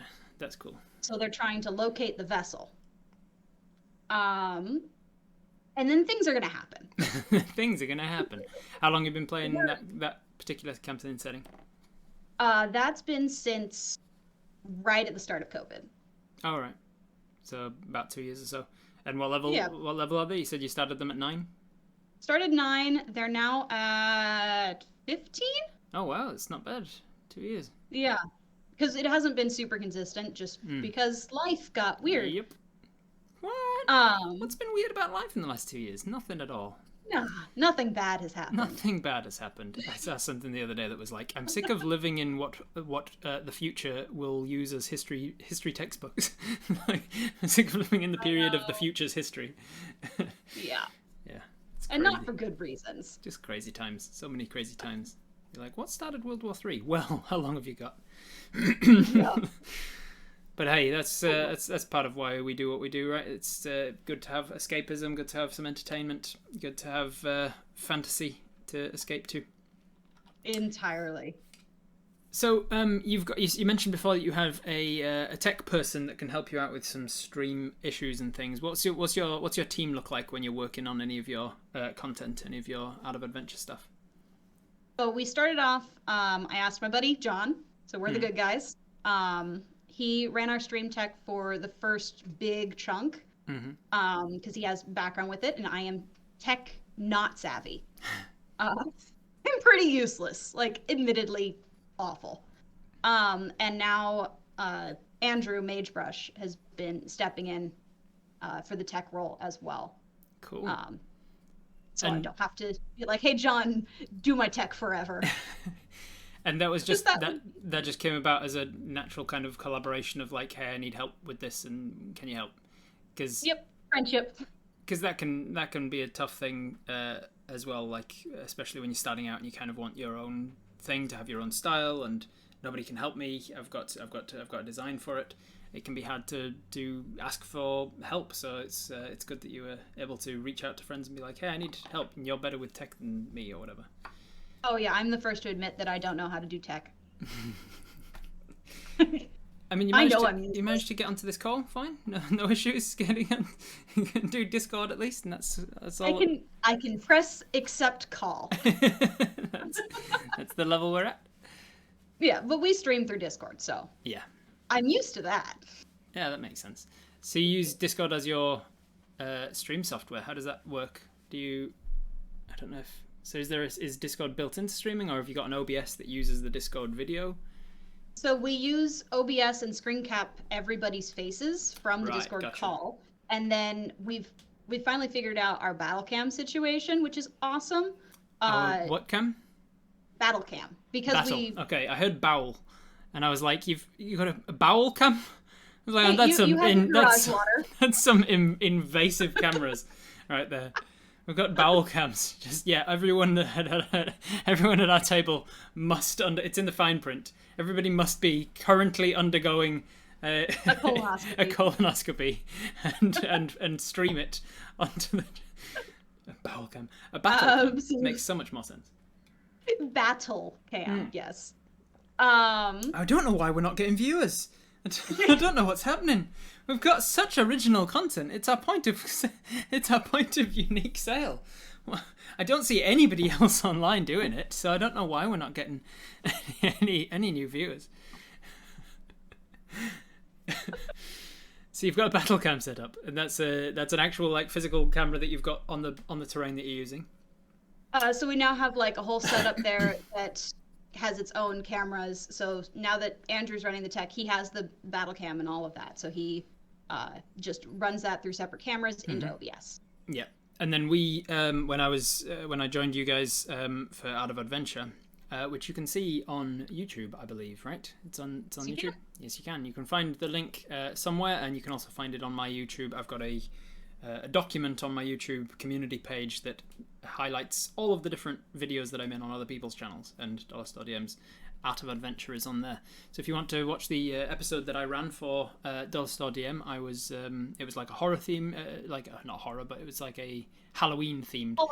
Halloween themed, not horror. It was a children's horror kind of trick or treaty kind of spooky themed. It was very good. I really enjoyed the game and everything that came from it.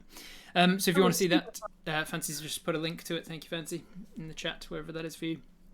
And when I was on, we had Andrew just moving everything around. It was like, hey, where do you go? And everybody's like, oh, I'm going to move over to that tree. And then Andrew will just move the things for you.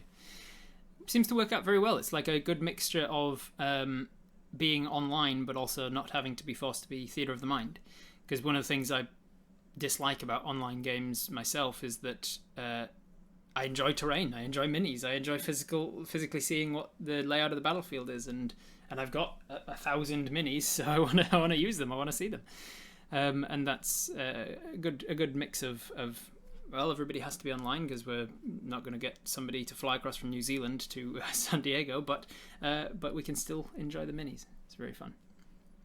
Yeah, it's a super fun way to also be able to show off everything, because that's kind of the point of the stream, is the stuff we made, highlighting and showing off the stuff that we made. Yeah So what happens then if you all happen to be in the same region and can actually meet up to play? Would you do in-person round the table gaming as well, so that everybody can actually enjoy the minis themselves, or is it just we easier? haven't We tend to be more like across the board because I like to diversify. We've had some that like 3 out of the 5 were all in San Diego. Just how it ended up working, and I actually didn't realize it until we started. Mm-hmm. But because we already have the setup, it's just I like consistency. Yeah. Easier also, I would then need to have cameras for everybody. Yeah, true. Yeah, just the one across from one side of the table, one across from the other side of the table, one on the DM, one on the minis, and already you're at 4. Yeah, that's 2 more than we have. And there's a hype train. Thank you very much, everybody. Everybody's hyped for you to be here. Don't forget, everybody, that you can be redeeming your channel points, or you can just be asking questions in the chat. But one way to make sure that I actually see those questions is to redeem your channel points for the D&D question. I think that redemption is turned on. If not, Fancy is hearing me right now and will undoubtedly be on it because she's amazing. So you can redeem your D&D questions for me or for Ashlynn, and we can answer those as well. So you can, I do neglect the chat somewhat when I'm doing a short rest, because obviously I have a guest here to talk to. But I am reading the chat. Right next to your face. Yeah. So definitely, if you've got any questions for either of us, make sure to ask them there. So remind me, how long did you say you'd been doing Out of Adventure, like specifically, not just D&Ding in general? Since December of 2020. And in that time, you've done. You said today's is episode 14. 14, yeah. 14. So for the first with it being the idea behind it is like the people playing in one make the stuff for the next players. Episode 1 wouldn't have had anything made for them, so that was just you'd made everything for them, or? I talking with those people, because the first group was all people that I was friends with, right? Like talked to regularly, and it was part of the caveat of if we're gonna turn this into a thing, you will make for yourself, like you will make for the game, the first one and the second one. And they were all like, that's fine. Cool. So everybody in that first game made their own minis and terrain, and then also once you'd set up who the next thing. So the logistics of that is you set up, you play, and then you try and set up the next people, or do you try and set up two in advance so that the people as they're playing already know who the next people are going to be and what they're going to be making? Always great about it, but I try and have. I need to pull April. I haven't actually cast April yet, but I'll usually have it. I mean, that's understandable. You've moved house, and then you've got 2 this month, the women's month one, right? And then so you've had a lot to prepare. But you try and have the next one after lined up as well, so that you know what you need. Yeah, so in like the next week, I've been doing it where I will like cast 4 months at a time, and put those all in the spreadsheet, and then forget to cast the next one until I'm like, oh shoot, I need to cast. And I'll do 4 months at a time. Yeah, it is the way. Like I try, like ideally in an ideal world, I would be filming, recording a Twitch Tales episode on Twitch on a weekend, and then editing one and getting it out.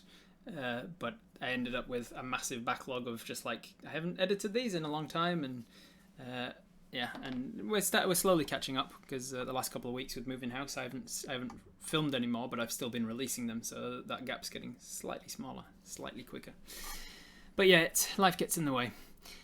So then you set up the next people. You ask them to come up with their characters as soon as possible, so that then you know what minis to be printing and painting. Yeah. So I've got all but one of the PCs for the March one, which is nice. And the DM, you ask like, hey, as soon as you can, just tell me where the battles are going to take place, so that we can make the terrain for it and put that together. Yep. And what monsters? What monsters you're going to be needing for, of course. Yeah. Yeah, I remember that was a fun experience because I, as a dungeon master, I tend to get my inspiration for story from the players and their backstories and stuff, and how they interact, and finding little bits that they're like, oh, they mentioned this in this backstory and this in this backstory. I can kind of link those to a common NPC. And Absolutely. So I had to kind of wait until I got all my players to decide on their characters, before I could even put the story together. And then once I had the story, I could then tell you what terrain and monsters I needed. And then it was like, well, we don't have one of those monsters, and it's much too late to get one now. So I was like, okay, I can mentally switch that monster to this monster. It's a lot of fun. I won't give anything away about the game, because it was a very fun one, and I do highly recommend going to watch it. There were some very good players and very good characters that intertwined, and I was quite proud of how the story was kind of like childish Halloween-y themed. So then the terrain, the minis, they're all made. Do the people making them, they get reimbursed in any way, or is it just like, hey, we're doing it because nobody's making any money here, and everybody's just passionate about it? Yeah, it's usually that. I do always offer like, hey, if you made a monster and you're really proud of it, I will send it back to you.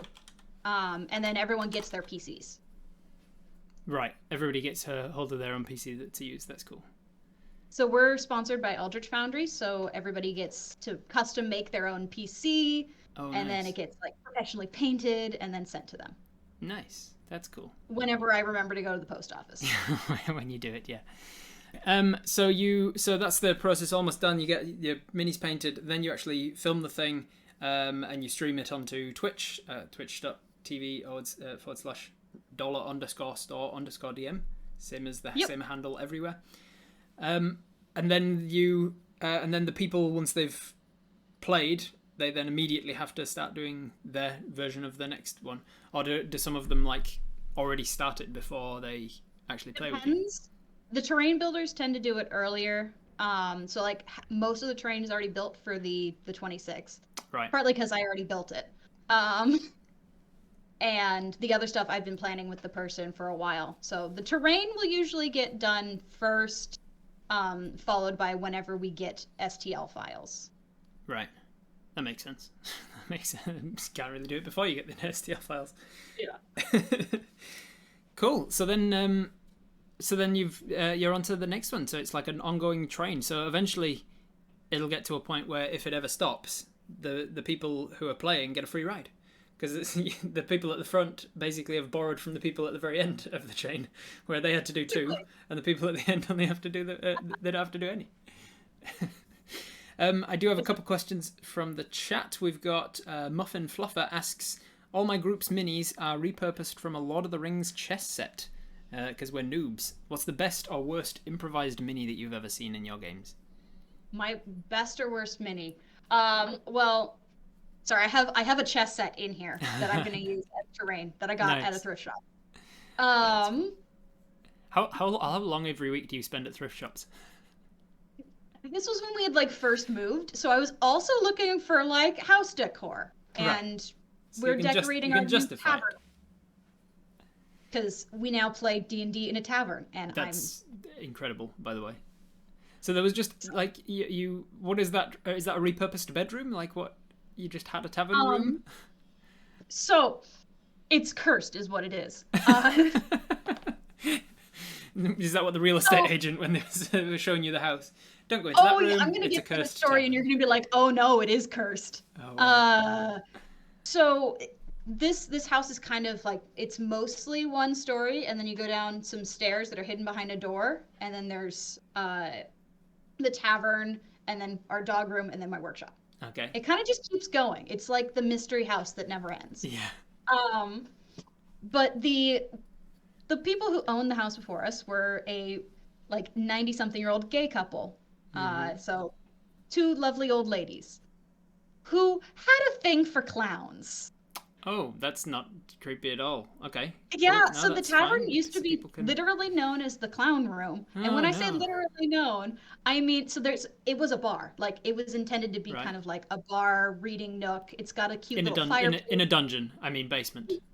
Mm-hmm. Okay. Mm-hmm. Okay, that's fine. The clown room, which is a bar in a basement, that's fine. It especially felt basement-y because all of the wall space was taken up with pictures of clowns. Okay. They covered up the windows with like a wood veneer and plywood to hang more clowns. Yeah, this is fine. This is totally fine. Was this house free? No. You were like, hey, we can't sell this house. We've taken down all the clowns, but somehow they still, every time we come back in to show somebody around, there's more clowns. The bar, it's still the same bar. It's kind of like a tiki bar style that we're going to turn into like, taverning bar. It has a thing that like folds down, like to block off the bar. And on the underside, in like wood letters, it said the clown room. Oh, yeah. And when I took the letters off, there was blood behind. Like, you're not wrong. Oh my god.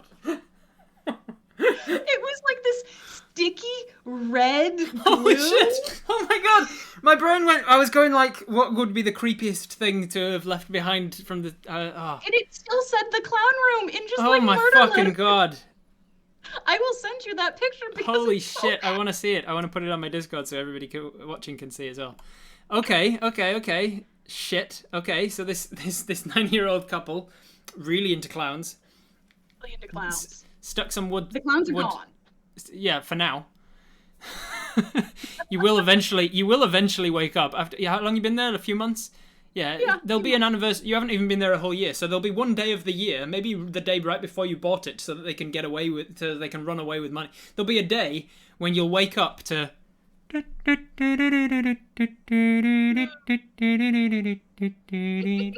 And you'll just be like, do you hear that? And your husband won't hear it. And then you'll start going trying to find it, and then you'll hear like a and you'll be like, okay, yeah, we're moving out. Awesome. So you have it's filled with weapons. Fill it with weapons. Give the clowns weapons. You should have the weapons on the outside of the clown room so that when you hear music coming from inside, you can pick up a weapon before going in. Awesome. Now we're gonna put, like common board up and turn it into like a medieval looking tavern, and then hang our many weapons up on the wall.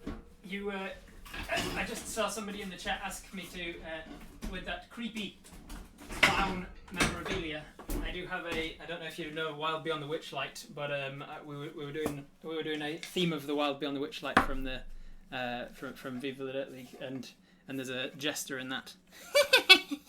Welcome to the Witchlight Carnival. Welcome to the room. You'll hear that coming from your clown room tavern. Oh God. So you've got yourself a tavern. That's pretty dope.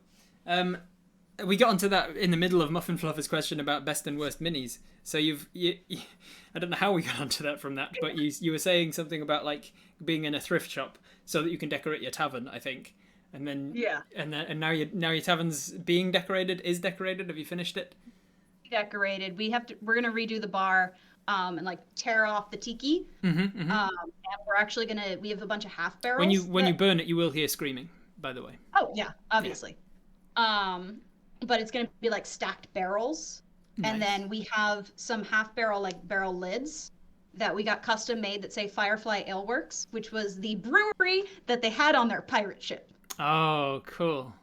Oh man, that's awesome. I love it. Oh, that's going to be great. It's going to be so exciting when it's done. I definitely want to see pictures of it.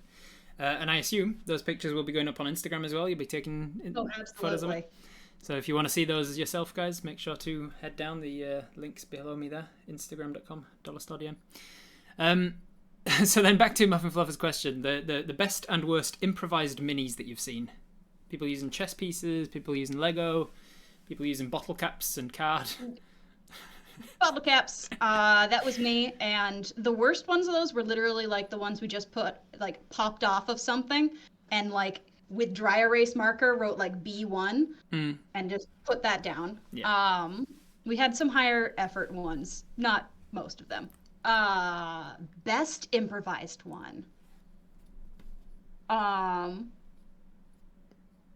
I used a candle once. Oh, okay. I used a candle to represent a very large, because this is back when we were doing our bottle caps, and I'm looking at this. Like a taper or like a tea light? Like a candle. Oh, like a scented thing. Oh, God. So we had a pirate ship. Was it like a gigantic gelatinous ooze? We had I don't even remember what it was representing. It was just something big. And we had a pirate ship, so it was all three-dimensional there, and nice. I had like player minis, but at this point I wasn't really mini painting or anything, and the pirate ship was one that my husband had made when he was like 7. Oh, nice. That he loves, and it travels with us, and it's awesome. So that became the Firefly. And so I have like player minis, I have three-dimensional thing, and I was using bottle caps and like coasters. And it felt really weird having it, like, it wasn't three-dimensional, so you couldn't get a sense of scale. So I then walked over to the bookshelf and grabbed a candle and stuck that down instead. Nice. I mean, you've got, if it works, it works. And you can use your imagination for it. It is weirdest when, like, if you commit fully to having everything on the battlefield is bits that you've picked up, dice to represent goblins, and you've got a candle and maybe a shoe because it's a big ship or whatever, like, then it kind of works. But if you've got like some minis and like proper painted and decent terrain and stuff, and then you're also using candle, that's when it bothers me the most. I'm like, God damn, I really wish I had a mini for a displacer beast or whatever you don't have, you know. Dawn says it was a giant water elemental or something. It may have been. Okay. That may have been the boss. That may have been the final bad guy. Fire elemental would have made more sense, because then you could actually light the thing. That would have made sense. And then as you're fighting it, its hit points are going down and it's melting. Some of my favorite improvised minis are when you're using edible things for the bad guys, like M&Ms or something. You're using jelly babies, because then you kill the goblin, you get to eat it. I love that so much. Yeah, that is great. Especially if they are like jelly babies, so they're like actually people kind of shaped. Yeah. And then you can like tear them off as well. Leave them dead on the battlefield. Tear them in half. It's good stuff. Seal Silverfang asks, what's your favourite moment or memory from running a game? They turned my big bad into a butterfly. Polymorph? Polymorph. And I, being my first big bad, didn't give it a legendary resistance. That's why like big story moments, even if they're like the end of a character arc 3 or something, like a level 3 arc, I'm still like, it's going to have a legendary resistance because Yeah. it's the main bad guy, and I want it to not We immediately learned, though it was fun in that they turned it into a butterfly. And then the two tabaxis are chasing this butterfly around this pirate ship that is exploding with a jar. And it takes them 2 rounds to catch the butterfly because they rolled like crap. And it's like a monk and a rogue for So like sleight of hand. really high dexterity and still failing. Yeah. And then they threw it into a bag of devouring. Oh, wow. Oh, God. Oh, I loved that bag of devouring. It was one of my favorite items I gave them. The monk would like, from the rigging, like drop down onto enemies with the bag open. Chuck them into the bag. That's awesome.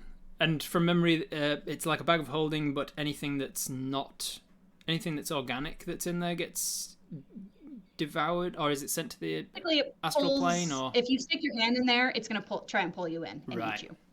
Nice. That's a very creative, and then you just had to be like, well done. That's you level up. Really, it was great. Only I loved it. We're only half a round into the fight. Yeah, well, you finished. It was a multi-stage boss battle, and I got to do all of the stages, and it turned into its final form, and then they polymorphed it. So I was like, it's fine. Okay, that's good.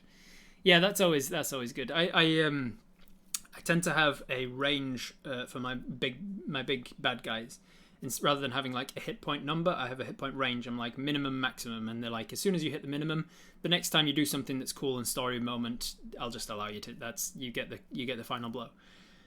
Or if I'm needing the fight to be over, it's like as soon as you get into the minimum, we've been slogging away at this person with terrible rolls all night, and finally you got them to the minimum, so the next hit will kill them. And then likewise, if the fight's going really good, it's a dynamic, I'm really enjoying it, everybody's having fun, and they're kind of doing damage, but there's nothing like a fastball special or whatever. Like if there's nothing happening, then I'll go, okay, we'll chipping away, and I won't have them killed yet. And then if they ever get to the maximum, then I'm like, okay, now the next hit's gonna kill it, like regardless of how story dramatic it is. So it sounds like that. You're like, if they've chipped them away and then they polymorph them into a moth, you're like, it's just there you go. Yeah, I read about this. I haven't done it, but about like a kid who was running one in like a school, who wasn't keeping track of hit points at all, and the theory was they keep fighting it until it's not fun to fight. Right. And as soon as it's not fun to fight, why do you keep fighting it? Yeah. I was like, that's cool. Yeah, I definitely use the. I want to run it, but that's cool. I use the min-max range so that it's not like there are certain features that certain classes get that are specifically just about you do more damage. There are certain feats that you can take. You've wasted a feat taking things that allow you to do more damage output. That it would if I didn't track it at all, then I feel like that's completely nullifying those classes that are like specifically leaning into being DPS, like they're leaning into damage per second output, and that's their whole thing. Why did I spend that much getting a +2 sword so that I can do +2 damage on every strike and all this? So I still track the damage. I just try and like mitigate it with like, this is no longer fun. So I'll this is no longer fun, but they've reached the minimum hit points of this bad guy, so I'll kill it. I'll kill them on the next round. So favorite moment from running a game, favorite memory from running a game for me, I love when they get the realization of something ticking into place for them, when they realize something you've been setting up, when there's a reveal of a bad guy and they're like, oh my god, he was and then they all start at the table. There's lots of table talk of them going, and then there was the thing, the initials on the book, that was so and so as well, and that was probably was he there when we were talking to the king? And I'm like, yep, they was in the room with you and he was invisible. And then I did the detect thoughts, and I heard the thought of the thing, and I was like, yep, that was him that you were hearing. And it all ties into place. That's my favorite moment whenever that sort of thing happens. I'm very excited for my Saturday game because it's going to be that. It's going to be lots of reveal moments. Yeah, cool stuff. All right. We've got a question from Batmerp saying, "Have you had any sassy pit tier moments?" So that is in relation to Twitch Tales, the interactive game that I run on my channel. Every weekend, I do a game where I am the dungeon master and everybody in the chat is the player. It's a solo campaign, so there's only one like main character, but everybody in the chat is hive mind controlling that character. And sometimes that means that they do things that completely catch me off guard. They found a Sasquatch, a Bigfoot, and they lured it back with a series of very good rolls. They lured it back out of the forest and into like they persuaded it to climb down into a pit that they were digging for a new menagerie that they were making, and the Sasquatch was going to be like the main attraction. And so they lured it down into the pit, and then they. Then the next morning when we were playing through the next day, people are coming across and they're all interested. Oh, what's going on? And they decided we're going to feed it as like an attraction. And I put it to the chat like, are you going to just throw food down into the pit, or are you going to climb down a rope into the pit with it and try and like hand feed it? And they went with that option.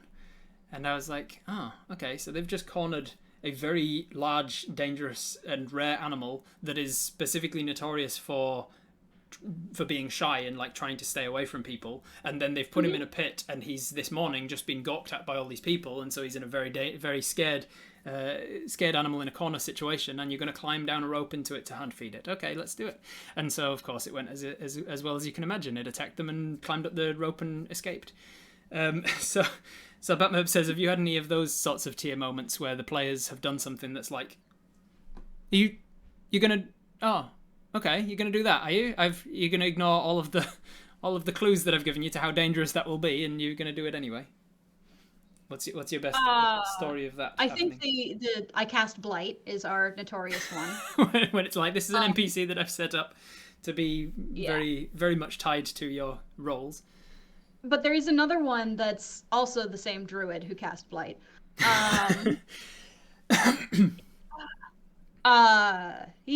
He was a problem character, not a problem player, just a problematic the character. The character has some interesting motivations, yeah. No, it was the same campaign, and this is like a silly little thing, but it like spurred a whole thing. So they're in this city. It's like the capital city, and they are trying to go to a bar, and they've flown in. Literally, one of them like flew down as a giant eagle. This is obviously the druid. Yeah, of course. And they're trying to get into this meadery.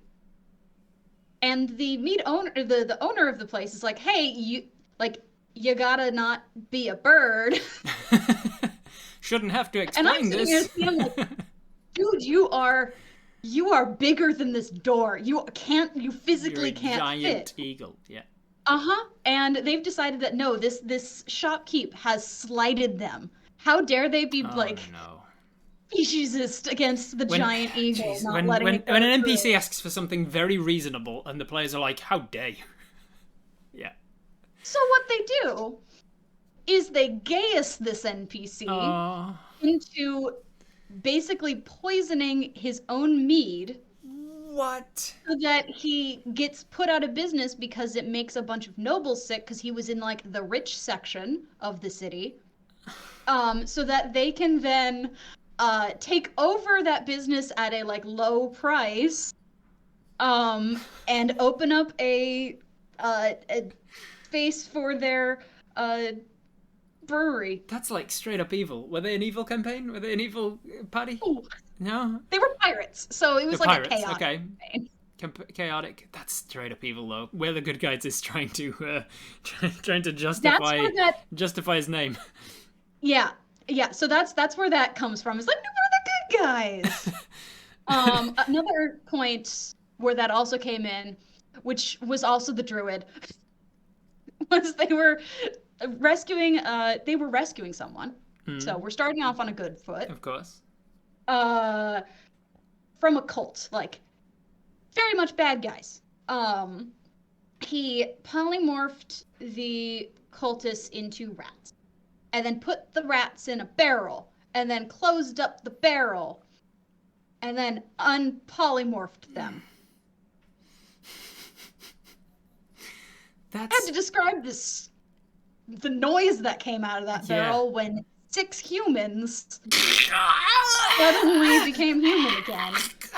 Yeah, so I run I don't know if you use alignment or how you use alignment, but in my games, I don't really use it that often, and it's very much a descriptive thing rather than prescriptive. You don't tell me you're a lawful good character. I tell you if you're a lawful good character. Like I'm like, hey, if you claim you're lawful good, you started the campaign as lawful good, but the last few actions you've been doing in the last few sessions, you're definitely not lawful good. And that's the sort of thing that I would make a little note of it, and I'd be like, it won't necessarily come up in the moment, but if on the rare occasion in 5th edition that something actually relies on alignment, like a spell or a magic item or something sometimes, or they meet a unicorn or something, then I'll go, okay, the unicorn will be able to sense that you are this particular evil alignment because of the fact you just murdered six humans in the most horrific way, rather than just like straight up slitting throats or whatever. You crushed them to death in a barrel. They almost lost their cleric over that because no one took anything healing. No one took anything that was the druid was not there to heal. And so I had like an NPC cleric that had like story reasons for being there too. She was like the ship's doctor at a point. And the druid was dating said NPC cleric. Oh, lovely. Who very much was not having it. Not happy with that decision. I think this is a dangerous relationship. We should probably. I want to break it off, but now I'm scared for what you might do to me, because that's a horrific thing to do to some people. He was able to frame it around like both of them being Genasi, and they were rescuing a Genasi from like many Genasis. Yeah. That were being targeted. So like he rolled real well to save that, but they never really recovered. Because all's fair in love and war, right? There's no such thing as a war crime. Just because we're saving Genasis from these people who are committing genocide on us, so therefore I can torture them to death in a barrel. And John is saying they did recruit 2 of the cultists later who weren't super fanatic, and then took them to a spa. Oh, then it's all good. It's all water under the bridge, I'm sure. Your username's becoming more and more apt. Yeah. Excellent. Well, if there's no other questions from people in the chat, I think we might as well wrap it up there then. Where can people find you? Where can people follow your stuff? What are you working on at the moment? Any projects coming up that you should plug? Yeah. So I am on all the social medias except for Twitter because I don't know how to tweet very well. I'm not that creative in that few characters. Everything is under $_store_DM because consistency. My hub is on Instagram. That's where most of my stuff is, as well as the links to everything else. If you're interested in watching some Dungeons and Dragons tonight, we have episode 14 of, I say tonight, most of you are probably in New Zealand. So this morning, whatever. My audience is all over the globe, so a lot of them are American based. So if you're watching it in an hour and 7 minutes, is that right? Yeah, an hour and 7 minutes. We will be going live on my Twitch with episode 14 of The Art of Adventure. Excellent. Who are your guests today? We have Dungeon Master Discussions. My buddy Nate is going to be running it. We have me. I will be playing an Aasimar gunslinger. Ooh. Who else is playing? Chisel and Foam, playing a wood elf ranger. We have another Aasimar as a grave cleric is Scarlet Skullforge. I have to I'm going through it. John, we're the good guys. The good guys is here, reprising their roles as Timbers, the Way of the Drunken Master Monk tonight. Apparently. Yeah, the same Tabaxi monk who did all of this shit. Again. So if you want to see the monk that has been, if they want to see the monk that has been popping up in various different anecdotes today, definitely go and drop a follow now. He's been in all of the stories. So he'll be playing Timbers, and then we have, I'm missing a person. Arcanacast, who's a 3D printer, is going to be playing a human barbarian. Cool. Who's DMing it, sorry? Dungeon Master Discussions. Name is Nate. Discussion. There you go. So if you want to see more of that, and you definitely should, the Art of Adventure is always a good fun time, and the minis and terrain are always amazing. You should go over to twitch.tv/$_store_DM. The link to it is right there in the chat. And if you happen to be here from Ashlynn's community, and I'm the one that you're new to, then welcome along. It's fantastic to see you in the chat. I've seen a few people in the chat that I haven't seen before, so welcome in. Hey, Sarah's here. Sarah Moore, Pixies and Pins, is in the chat. Hi, Sarah. If you Ashlynn haven't seen Sarah, Pixies and Pins also does D&D content creation at a thing called Sarah's Table. Plays a lot of not D&D content creation, tabletop role playing content creation. Does all sorts of different one shots and things. Definitely worth reaching out in case you guys wanted to meet as well. What was I saying? So you can find me all of the different places at Robert Hartley GM.